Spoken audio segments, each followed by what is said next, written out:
Hello all, நீங்கள் chicken லவராக இருந்தால் கண்டிப்பாக இந்த ரெசிபி ஒரு முறையாவது ட்ரை பண்ணி பாருங்கள். ஹோட்டல் ஸ்டைலில் டேஸ்ட் அமோகமாக இருக்கும். இதுக்கு 10 பல் சின்ன வெங்காயம், கொஞ்சமாக கருவேப்பிலை, கொத்தமல்லி, புதினா, காரத்துக்கு ஏற்ற மாதிரி பச்சை மிளகாய், இஞ்சி, பூண்டு, 1 ஸ்பூன் அளவுக்கு குரிமிளகு, 1 ஸ்பூன் அளவுக்கு சோம்பு, 1 ஸ்பூன் அளவுக்கு சீரகம். இது கூடவே வர மல்லி இருந்தால் அதுவும் ஆட் பண்ணிக்கோங்க. நான் மல்லி இல்லாதனால மல்லித்தூள் 1 ஸ்பூன் அளவுக்கு ஆட் பண்ணியிருக்கேன்.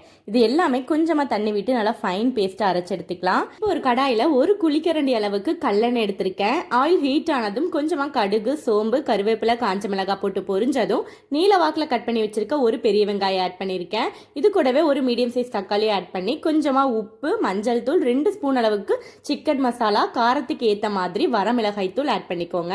இதெல்லாம் நல்லா ஆயில்லையே நல்லா மசாலா வதங்கினதுக்கப்புறம் நம்ம அரைச்சி வச்சிருக்க பேஸ்ட் இது கூடவே ஆட் பண்ணி மூடி போட்டு ஒரு 5 நிமிஷம் குக் பண்ணிங்கன்னா அழகாக எண்ணெய் பிரிஞ்சு வந்துடும். இந்த ஸ்டேஜில் வாஷ் பண்ணி வச்சுருக்க சிக்கனை ஆட் பண்ணிக்கலாம். சிக்கன் ஆட் பண்ணிவிட்டு தண்ணி எதுவும் ஃபஸ்ட் ஆட் பண்ண தேவையில்லை. ஜஸ்ட் அந்த மசாலாவோடையே நல்லா மிக்ஸ் பண்ணி விட்டுட்டு ஸ்லோ ஃப்ளேமில் மூடி போட்டு ஒரு 5 நிமிஷம் அகைன் குக் பண்ணிக்கோங்க.